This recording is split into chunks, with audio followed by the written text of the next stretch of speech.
मनोज मोक्षेंद्र की कहानी भूख पेड़सान्य। जब तक नदी नालों में पानी लबालब रहता है, आंखों में भी पानी का अकाल नहीं पड़ता। जरा सी बात पर आंसू ऐसे भल भल बहने लगते हैं जैसे माघ फागुन में बिना हवा के पेड़ों से पत्ते झरने लगते हैं।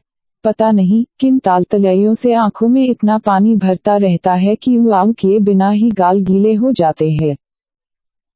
लेकिन जैसे जैसे गांव जवार में पानी सूखता जाता है और उपजाऊ जमीन पपड़ाकर दियर में बदलती जाती है, वैसे वैसे निचाट दोपहरी की धूप का डर हिहियाते भूत सरीखा मन में उतरता जाता है। अगर कुआर कार्तिक में दोपहरिया नहीं होती तो जमीन का पानी भी इस कदर सूरज का ग्रास नहीं बनता। शरीर का खून सूखकर हाड़ मांस इस तरह चिचुक नहीं जाता, पेट पीठ से चिपक कर छिपली नहीं बन जाता, आंखें 1.5 इंच धंसकर गहरा कटोरा नहीं बन जाती। अच अच अच, इस बुजरी लपट मारती हवा ने भी गला टीप रखा है। जब उसनती हवा फेफड़ों में उतरती है तो लगता है कि उसके करंट से प्राण पखेरु उड़ जाएंगे। एक पल में मुंह से सारा खून भल भल जमीन पर छितर जाएगा और बेदम देह वहीं गिरकर कायदे से छटपटा भी नहीं पाएगी। खरबोटना को सवेरे सवेरे खुद पर बड़ा तरस आ रहा था। कल आधी रात तक बंजर खेतों में डाय डाय भटकता रहा।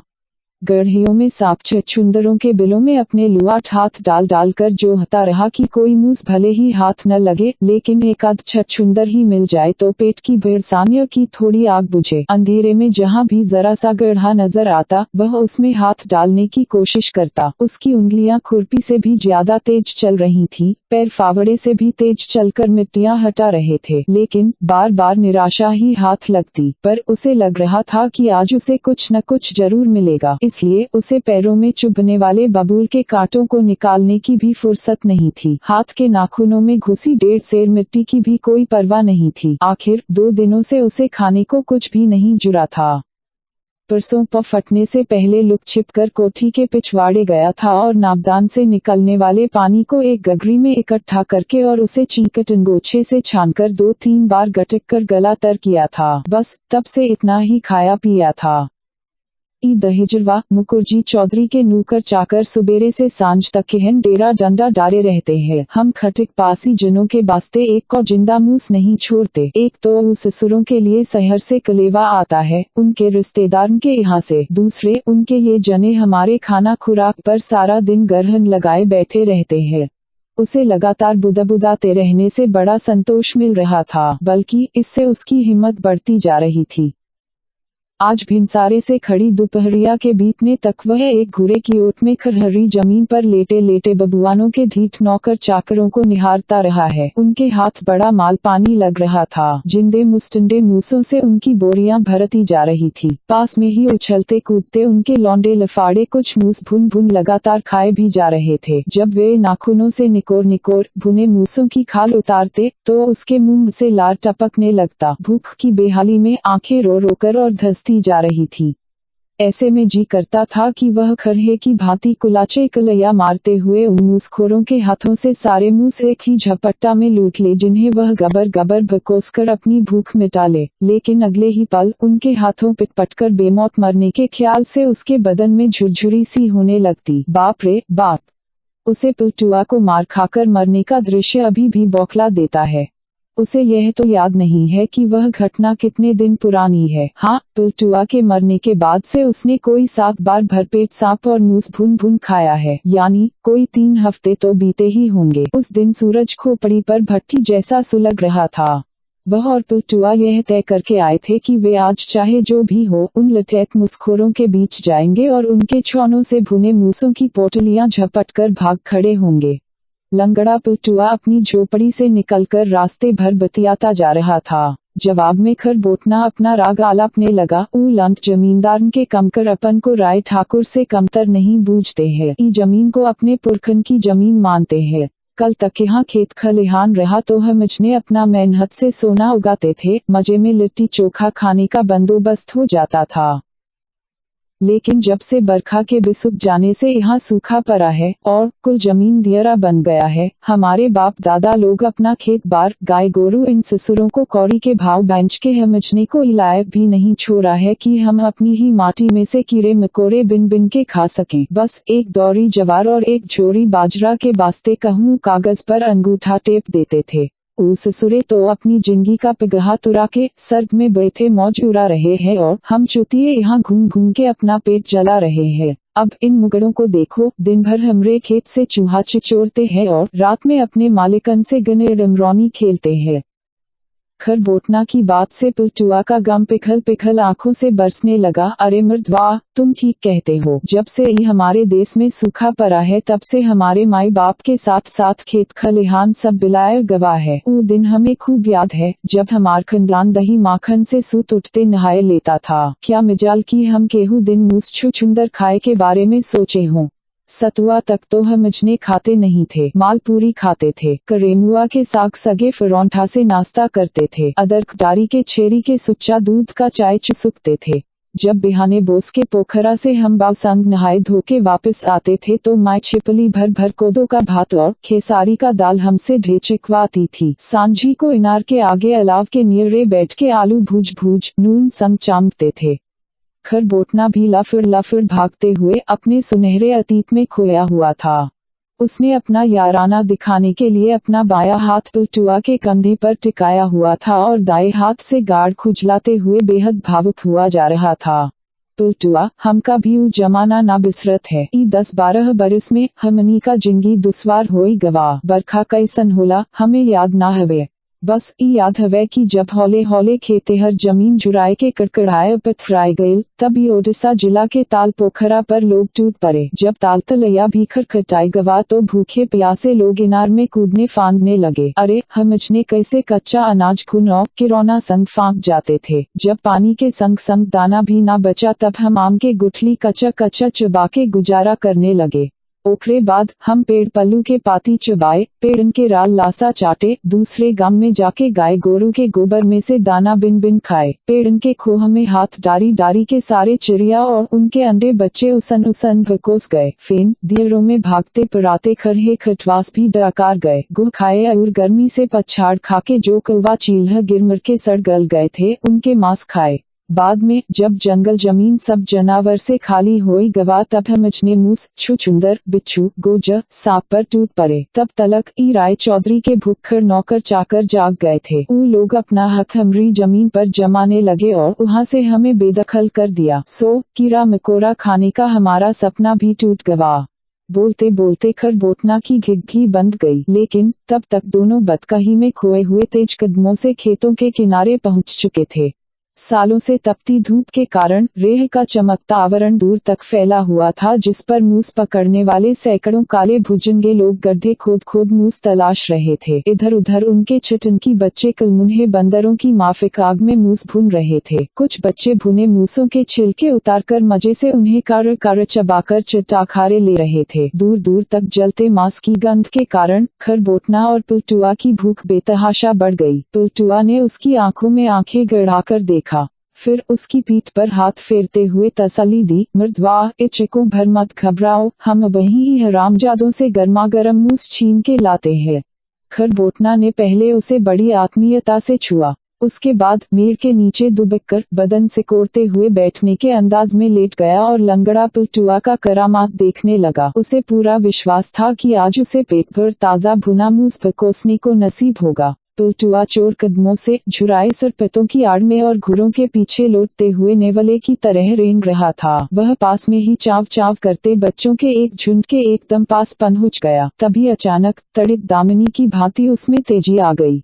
उसने बिल्कुल उनके बीच छलांग लगाई और जमीन पर पड़े कोई दर्जन भर मूस हड़बेड़ बटोर कर उल्टे पैर भाग खड़ा हुआ। बच्चे तो हदसकर बाव बाव चिल्लाते हुए इधर उधर बिखर गए। खरबोटना को पिल्टुआ की ढिठाई देख जैसे सांप सूंघ गया, लेकिन जब तक वह उसके पास पहुंचकर उसे गुहारता कि दुम दबा के भाग रे खरबोटना, तब तक वहां के सभी सयाने लौंडे और मर्द अपने अपने हाथों में हसूली खुरपी लाठी लिए चौकन्ने हो चुके थे। उन्हें यह कतई गवामरा नहीं था कि उनकी मेहनत की कमाई पर कोई ऐरा गहरा दांत गड़ाए। सो वे उसे धर दबोचने के लिए एक दूसरे को ललकारने लगे। पिल्टुआ और खरबोटना तो खतरों की सरहद लांघने के लिए जी जान से भाग रहे थे, पर कुछ पल बाद खरबोटना ने पीछे घूमकर देखा कि गुस्से में बोराए कम से कम 1.5 दर्जन मोटे तगड़े लोग उनके बिल्कुल पास आ चुके हैं। बस कुछ ही सेकंड में वे उनकी पकड़ में आ जाएंगे। पता नहीं वे उनके साथ कैसा सलूक करेंगे।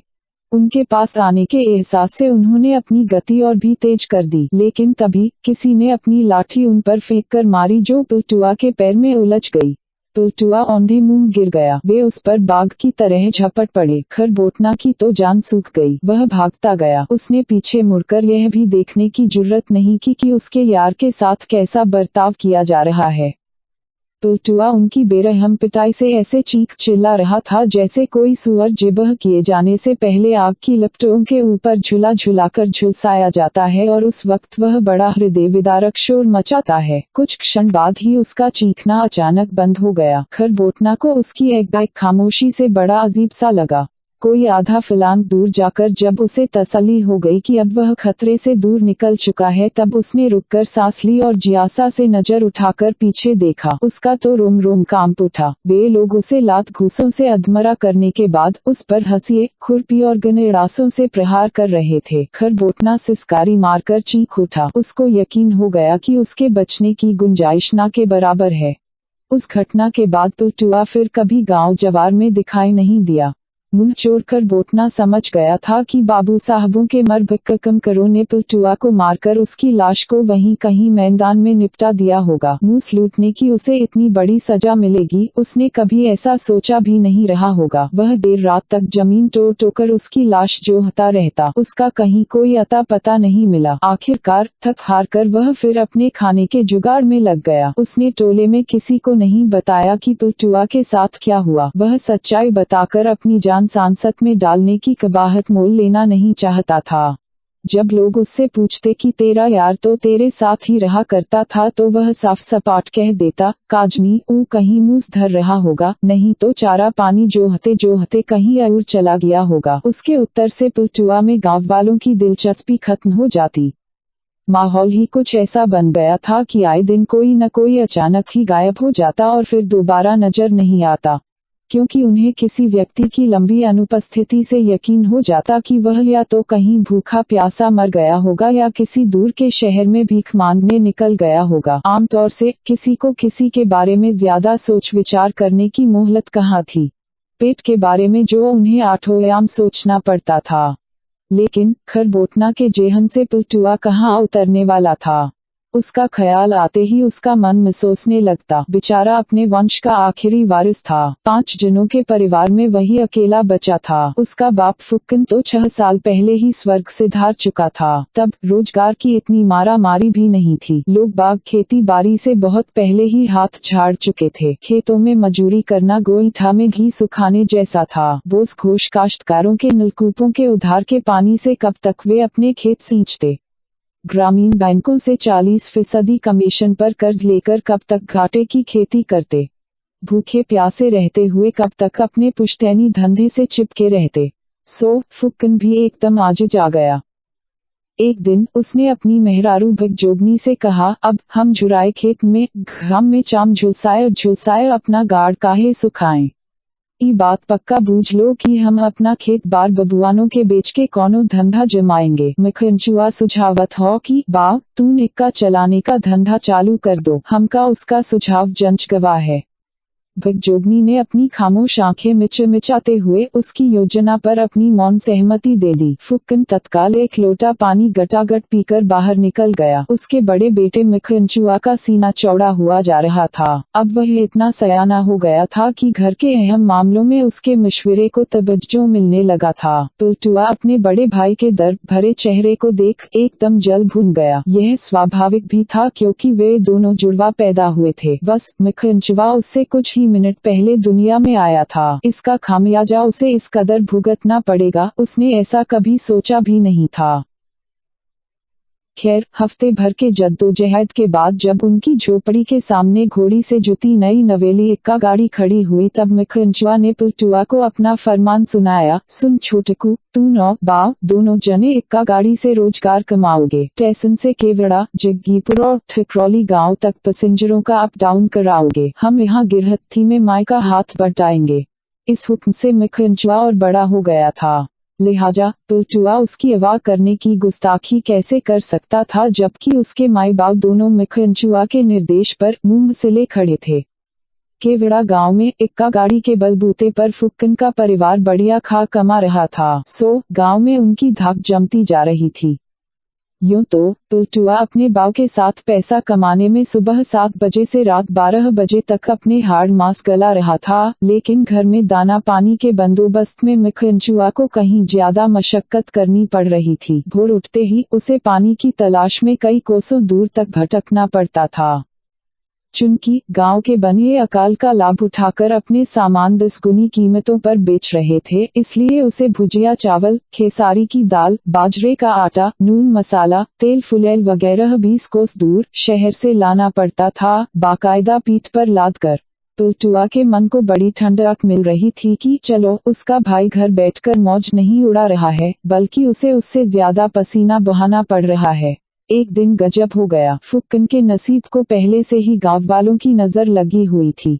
जब वह कुछ यात्रियों को उनके ठिकानों पर छोड़कर अपना खाली इक्का रेलवे स्टेशन के रास्ते पर दौड़ा रहा था, तभी उसकी घोड़ी एकदम से बिदक गई। उसकी गुहार पर पुलटुआ ने तो पहले ही छलांग लगाकर अपनी जान बचा ली, पर फुक्कन घोड़ी की लगाम थामे हुए उसे पुचकारता रहा, लेकिन इस फन में वह नौसिखवा होने के कारण कुछ नहीं कर सका। उसकी घोड़ी पतंग की माफिक इक्के को उड़ाते हुए मुख्य मार्ग से हटकर मैदान में भागने लगी। बेचारा फुक्कन डरा सहमा इक्के से चिपका हुआ उत्तेजित घोड़ी के शांत होने की प्रतीक्षा करता रहा। उसको यह भी समझ में नहीं आया कि उसे समय रहते इक्के से कूदकर अपनी जान बचा लेनी चाहिए। इसका नतीजा बड़ा बुरा हुआ। उसकी पकड़ ढीली पड़ गई। अगर वह इक्के के पीछे या बगल में गिरता तो उसके बचने की गुंजाइश होती, पर वह तो इक्के के आगे औंधे मुंह गिरकर घोड़ी के पैर में उलझ गया, जिससे रौंदाकर उसकी तत्काल मौत हो गई। बेचारा फुक्कन तो मर गया, लेकिन उसकी मौत का गम भूख से जलते पेट के आगे बिल्कुल बौना पड़ गया। मिखंचुआ जैसे तैसे अपने बाप का क्रियाकर्म निपटा करके 2 रोटी कमाने के जुगत में लग गया। उसके सामने वही इक्का गाड़ी चलाकर रोजी रोटी कमाने का एक आसान माध्यम था। मन में बड़ी हिचक भी थी, क्योंकि उसी इक्के से गिरकर उसके बाप की मौत हुई थी, पर उसने अपने मन को सख्त करके उस जिग की घोड़ी की लगाम संभाली। उस दुर्भाग्य में संघर्ष करने के लिए पुलटुआ ने दाजाहिस्का को तौबा कर मिखंचुआ के साथ इक्के में बैठ यात्रियों से किराया वसूलने लगा। बहरहाल भगजोगनी रोज रात को सपने में अपने मुए मर्द के भूत को देखकर नींद में ही बाऊं बाऊं करने लगती। वह देखती कि फुक्कन का भूत उसी इक्के पर सवार होकर रेलवे स्टेशन की तरफ चला जा रहा है। वह एकदम आतंकित हो जाती। सुबह उठकर जब वह सपने वाली बात लड़कों को बताती तो वे ठिठाकर हंस पड़ते। मिखंचुआ तत्काल बोल पड़ता, माँ ई बूझ लो कि हमार बाऊ मुई गए तो क्या हुआ, हमेशा हम सबन का रक्षा करते रहेंगे। पर उसकी बात से उसे कुछ क्षण के लिए ही ढांढस बंधता। वह 24 घंटे उनकी सलामती के लिए भगवान से विनती करती होती और फुक्कन की आत्मा का ध्यान करके बड़बड़ाती रहती कि तुम अब तो मानुष से देवता बन गए हो, हमार बच्चन का रक्षा करना, हम बुढ़िया का उन्हीं का आसरा है। लाख मिन्नतों के बावजूद एक दिन उस संग की घोड़ी का मिजाज फिर बिगड़ गया। जानवर तो जानवर ही ठहरा, सिर चिटकाती धूप ने उसे फिर शैतान बना दिया। इस बार वह तब मुख्य रास्ता छोड़ उबड़ खाबड़ दियर में भाग खड़ी हुई, जबकि उस इक्के पर कुल 11 लोग सवार थे। उसकी लगाम थामे मिखंचुआ का तो जैसे डर के मारे सारा खून ही जम गया। इक्के के पीछे लटका पुलटुआ पके आम की तरह चू गया। लेकिन इसे भगवान का चमत्कार कहो या फुक्कन की आत्मा का जोर, जो इक्के का एक पहिया एक बाइक धूप से फटी एक मोटी दरार में धंसकर फंस गया। इक्के पर सवार किसी यात्री का बाल भी बांका नहीं हुआ, पर इक्के से उतरते ही मिखंचुआ पीछे भागा, दर्द से कराहते पुलटुआ की चोट सहलाने। पुलटुआ की चोटहिल दशा देखकर वह दहाड़े मार मार रोने लगा। उसके पैर की हड्डी खिसक गई थी और खोपड़ी भी फट गई थी। फुक्कन के परिवार ने कभी अस्पताल नहीं देखा था। बीमारी अजारी में महाकंजेर झुनका वैद्य से दवा दारू कराते थे, लेकिन पुलटुआ के इतने बड़े घाव का इलाज झुनका कैसे कर सकता था। उसके तो देखते ही हाथ पांव फूल गए। उसने खुद सलाह दी कि पुलटुआ को तुरंत अस्पताल में भर्ती कराओ। वे पूरे 16 दिनों तक वहां रहे। माय भगजोगनी और बहिन मनरोतिया हाउ हाउ रोकर अपनी पीड़ा दीवारों को बयान कर रही थी। मिखंचुआ ने इलाज के लिए कहां-कहां से पैसे उगाहे थे, उन्हें क्या पता। उसने पहले घोड़ी बेची, फिर इक्का, आखिर में 2000 रुपए पर अपनी झोपड़ी दादू मुखर्जी के हाथ गिरवी रख दी। बस छोटकू की जिंदगी बचाने की ख्वाहिश थी और कुछ नहीं। जब पिल्टुआ चंगा होकर बाहर आया तो वह थोड़ा सा लंगड़ाकर चल रहा था, लेकिन उसे अपने लंगड़ेपन से उतनी शिकायत नहीं थी जितना अपने इलाज के कारण आई कंगाली से। वह माथा पकड़कर बैठ गया। भैया, हमका जिंदगी देने के वास्ते तुमने इतने जनों का जिंदगी मेट दिया है। तबीयत से खाए को भी नहीं जुड़ता था, अब तक घाम में उसन के और राती में उघारे सोई के कैसे जिंदगी गुजारेंगे। मुखर्जी ने बकबकाते पिल्टुआ के कंधे पर हाथ धरा। छोटकू, तुम तनिक भी मत घबरा, जब तलक हम जिया थई, तुम गेहूं का कच्चू नहीं बिगड़ेगा। हम जी छोड़ के मेहनत करेंगे और तुम जनों का पेट पालेंगे। यूं तो सारा जिला जवार अकाल और भूख की परवान चढ़ा हुआ था, लेकिन स्वर्गीय फुक्कन दुसाद का परिवार जिन दुर्दांत परिस्थितियों से जूझ रहा था उसका बयान करना बेहद तकलीफदेह है। वे दिन भर मेहनत मजूरी करते और रात को गांव से लगने वाली सड़क के किनारे सो जाते। मर्दों का खुलेआम खरहरी जमीन पर सोना तो ज्यादा अस्वाभाविक नहीं होता, लेकिन जवान लड़की का इस तरह सोना आने जाने वालों को कहाँ सुहाता है।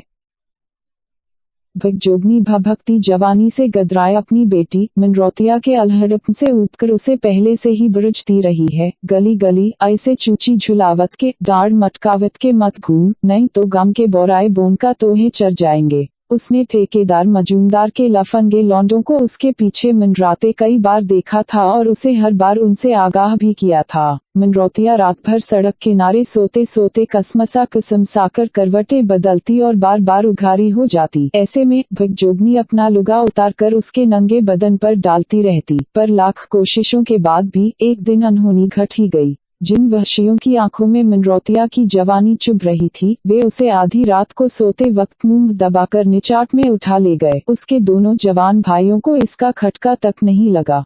बेचारे भिनसारे से शाम के 8 बजे तक ईंट के भट्ठे पर सांचों में ईंट ढालते ढालते इतने थक कर चूर हो गए थे कि वे नींद में गाफिल जिंदा लाश बन गए थे। सुबह उठते ही वे अपनी बहन के गायब होने पर हकबका गए। वे दोपहर तक उसे ढूंढते रहे। उन्हें यकीन हो गया कि उसके साथ जो नहीं होना चाहिए था वह घटित हो चुका है। उन्हें बर्बरतापूर्वक लोटी पिटी अपनी बहन की लाश दूर एक उजड़ी झोपड़ी में मिली, जिसे कुछ गीदड़ और सियार नोच रहे थे। मुखर्जी ने झट अपना मैला कुचैला कुर्ता उतारकर उसके नंगे जिस्म को ढक दिया। माय भगजोगनी की आंखें तो उसे देखते ही पथरा गईं, जीभ तलवे से चिपक गई। पिल्टुआ अपनी माई को खींचकर बोस के सूखे पोखरे की आड़ में समझाने बुझाने ले गया। जाते जाते उसने मुखर्जी को आंख मारकर इशारा किया कि मनरोतिया की लाश को कहीं ठिकाने लगाना ही सही होगा, नहीं तो मायरो रोकर पगला जाएगी। बेचारा मुखर्जी करता क्या। पिल्टुआ के जाने के बाद वह लाश के आगे घिघियाकर घंटों रोता बिलखता रहा। फिर उसने वहीं एक गड्ढा खोदा और मनरोतिया की लाश को उसमें लुढ़काकर उसे मिट्टी से तोप दिया। उसे रीति रिवाज निभाने का तो कोई ख्याल ही नहीं आया। परिवार के छोटा होने पर मुखर्जी को खाना खर्चा के लिए थोड़ी कम मेहनत करनी पड़ती थी। जब तक मनरोतिया जिंदा थी उसकी खुराक देखकर तो भगजोगनी की आंख ही निकल जाती थी। वह जोर से बड़बड़ाती, ई डाइन का पेट है की मरार। इस पर भी जब वह थाली नहीं छोड़ती तो वह उसे लतियाते हुए झोटा पकड़कर जमीन पर धकेल देती। भगजोगनी की आंखें यह सब याद कर बरसने लगती। एक दिन तो वह एकदम भावुक हो गई, दहाड़े मारकर रोने लगी। यदि हमका मालूम होता कि मनरोतिया इतनी जल्दी मुँह जाएगी तब हम ओके आधा पेट खाना काहे खिया के सुआते रहते। ई बुढ़बकई करके हम जने जिंदगी भर पछताएंगे। उस वक्त दोनों लड़कों की आंखें भी चिलचिला गई थी। मुखर्जी को कभी कभार शहर भी जाना पड़ता था। पिल्टुआ का विचार था कि उसका बड़ा भाई वहां किसी रोजी रोटी के फिराक में जाया करता है, लेकिन एक दिन जब वह शहर से लौटा तो उसके साथ 3 छरहरे जवान भी थे, अजूबे से जीन्स के पैंट शर्ट पहने हुए। उसने पिल्टुआ के कान में फुसफुसाकर कहा, छोटकू, ई लोग हमारे जानने वाले हैं। शहर में हम जब जाते हैं तब हमसे मुलाकात करते हैं, हमारे दोस्त है, ऊ का कहते हैं, कामरेड है, माने कि ई लोग नस्ल लोग है, गरीबन की सुभिस्ता के वास्ते कुर्बानी देते हैं। ई लोग हमसे कहते हैं कि तुम्हारे ऊपर यदि सेठ सेठाड़ी लोग अत्याचार करते हैं तब हमें बताओ, हम उन हरामखोरों को सीधा कर देंगे। पिल्टुआ को पहले तो कुछ भी समझ में नहीं आया। वह इधर उधर बकर बकर ताकता रहा, लेकिन जब उसने उनके थैले में झांककर तमंचा, करौली, फरसा आदि देखा तो वह बिल्कुल बौरा गया। वह अपने बड़े भाई की गर्दन पकड़कर एक और खींच ले गया और आंखें तरेर कर गुर्राने लगा, भैया, हमका तुम्हारे लक्षण ठीक नहीं लगते हैं। तुम मनरोतिया के इज्जत लूटने वालन और उसको मारने वालन को ऊपर पिठाना चाहते हो ना। ठेकेदार और महाजन के आवारा पूतों से दुश्मनी मोल लेके अपनी नटी ओखली में देना चाहते हो ना। नस्कली जने बस लहू के प्यासे होते हैं, आदमी को जनावर सरीखा काट देते हैं। हम तुमको बर्च देते हैं कि यदि लोगन ने कछु उल्टा सीधा किया तो हम जने में से केहू नहीं बचेगा, वो लोग हमें निर्बंस कर देंगे। मिखंचुआ पर उसकी बात का कोई असर नहीं हुआ। वह उसे बोन का कहते हुए फिर उन शहरियों के पास जाकर उनसे बतियाने लगा। पिल्टुआ उन्हें पलट पलट कर घूरता रहा। थोड़ी देर बाद वे कहीं चले गए। तभी भिगजोगनी कुछ गोई थे और लकड़ी बिन बटोर कर आए और मेड़ की आड़ में लिट्टियां पात पात सेंकने लगी। दोनों लड़के भी वहीं बैठकर नून से लिट्टियां चबाने लगे। साय साय सन्नाटा दूर तक फैला हुआ था। पिल्टुआ ने तो जैसे कुछ न बोलने की कसम खा रखी थी, अन्यथा वह हमेशा पिटर पिटर बोलता ही रहता था। लेकिन जब चुप्पी का लंबा होना सभी को इखरने लगा तब मिखंचुआ बरबस ही बोल पड़ा, माए, ऊ शहरी जने फेन आए थे। भिगजोगनी ने कोई प्रतिक्रिया नहीं की, लेकिन पिल्टुआ को समझ में आ गया कि माई और बिड़कू के बीच पहले से कुछ पक रहा है। पिल्टुआ के भी अपना प्लान बता दे। भिगजोगनी की बात सुनकर पल भर के लिए दोनों की निगाहें परस्पर टकराईं। उसके बाद पिल्टुआ बहटियाने लगा। भिगजोगनी को यकीन हो गया कि पिल्टुआ को यह सब रास नहीं आ रहा है, लिहाजा उसने साहस बटोर कर फिर कहा, बचवा, तोहार भैया नस्कल पार्टी में शामिल हो रहा है। वो चाहत है कि तोहू ओम में शामिल होके अपनी मनरोतिया का बदला ले। उसकी बात पूरी होने से पहले ही पिल्टुआ बरस पड़ा। उसकी इच्छा थी कि फिजूल के चक्कर में न पड़कर किसी तरह मेहनत मजूरी करके दादू मुखर्जी से अपनी गिरवी जमीन छुड़ा ली जाए। मौसम तो एक न एक दिन करवट लेगा ही। फिर बरखा होगी, खेत लहलहाएंगे, खलिहान सजेंगे, अनाज पछोड़े जाएंगे, चावल उसन कर छाने बघारे जाएंगे, मजे से भाजी तरकारी से दाल भात जीमेंगे, खाली समय में पतंग उड़ाएंगे, गुल्ली डंडा खेलेंगे। क्या राय मुखर्जी? बोस घोष से हमेशा उनकी दुश्मनी ही ठनी रहेगी। उनके लौंडे फिर आकर उनसे कहेंगे, पिल्टुआ, चल मछली मारने चलें। मृदवा, उह नाग में भुन भुन मछली खाएंगे। उसका सुहाना दिवास्व मिखंचुआ द्वारा उसके कंधे पर हाथ रखे जाने से टूट गया। छोटकू, ई बूझ लो कि हमरा खून उह दिन से जली रहा है जौन दिन से हमार मनरोतिया का। बस ई बूझ लो कि हम खून का घूंट रहल ही। हम ठेकेदार का, लॉन्डन का, ऊपर का राह दिखा के मई परिवार शहर भाग पर आएंगे। पिल्टुआ फिर छिटक कर भाग खड़ा हुआ। वह दूर से ही चिल्लाने लगा, भैया, हम तुम्हार प्लान में कबहू शामिल ना होंगे। हम एहन रहेंगे, आपन जिंदगी बबुआनों संग सुआहा कर देंगे, लेकिन तुम्हार शहरिन का साथ ना देंगे। मिखंचुआ माथा पकड़कर अपनी माई के बगल में बैठकर बतियाने लगा। पिल्टुआ लंगड़ाते हुए पोखरे की ओर चला गया। जब अंधेरा घिर गया तो वही नक्सली लड़के फिर आए। देर रात तक वे खुसुर फुसुर बतियाते रहे। पिल्टुआ सोने का बहाना बनाकर उनकी बातें सुनता रहा। उसने तय कर लिया था कि वह अपनी माई और भैया के साथ शहर कभी नहीं जाएगा, भले ही भूख उसका काम तमाम कर दे या ठेकेदार के गुंडे उसे मार डालें। जब नक्सली लड़के किसी योजना का पक्का होने का संकेत देकर चलने को हुए तो पिल्टुआ के कान खड़े हो गए। वह समझ गया कि इस भीषण गर्मी में गांव में कोई कहर बरपने वाला है। उसने नक्सलियों के काले कारनामों की रोमांचक कहानी कई बार सुनी है। उसे दुख था कि उसका ही भाई एक ऐसी कहानी का मुख्य हिस्सा बनने जा रहा है।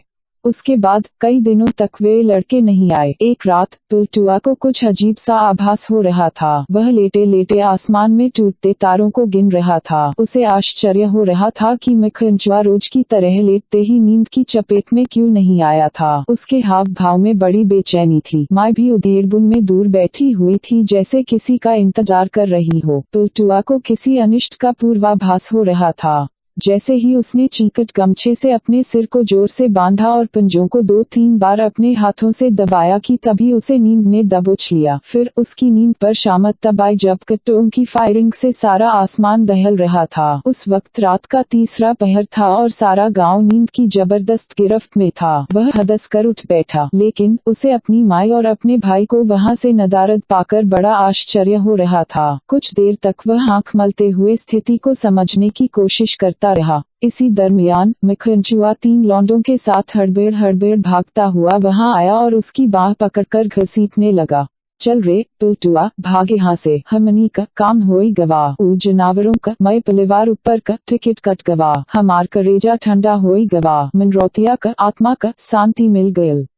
जब वह ठाई ठाई हंस रहा था तभी पिल्टुआ अपनी बाह छुड़ाकर भाग खड़ा हुआ। मिखंचुआ ने तीनों नक्सली लौंडों को मदद के लिए गुहारा, अरे कामरेडों, हमार छोटकू का धर लो, ओकरे बिना हम शहर न जावेंगे। तदनंतर वे कुछ देर तक पिल्टुआ को पकड़ने के लिए उसके पीछे ऐसे दौड़ते रहे जैसे बच्चे छुआ छुअंता खेल रहे हों, पर पिल्टुआ कहने को लंगड़ा था। वह तो चौकड़ी भर उनसे कहीं तेज दौड़ रहा था। इसी दरमियान पिल्टुआ अंधेरे का लाभ उठाकर घुरों की खोह में छिपते लुकाते अचानक दृश्य से ओझल हो गया। वे बेचैनी में काफी देर तक उसे ढूंढते रहे, आदमकद घुरों के इर्द गिर्द उसे टटोलते रहे, पर वह तो फुर हो चुका था। मिखंचुआ मिखाकर बिलखने लगा, ई छोटकू कहवा बिलाए गवा, कहवा भाग पर आए गवा। जब माई पूछी कि छोटकुआ कहवा है तब हम ओके का जवाब देग।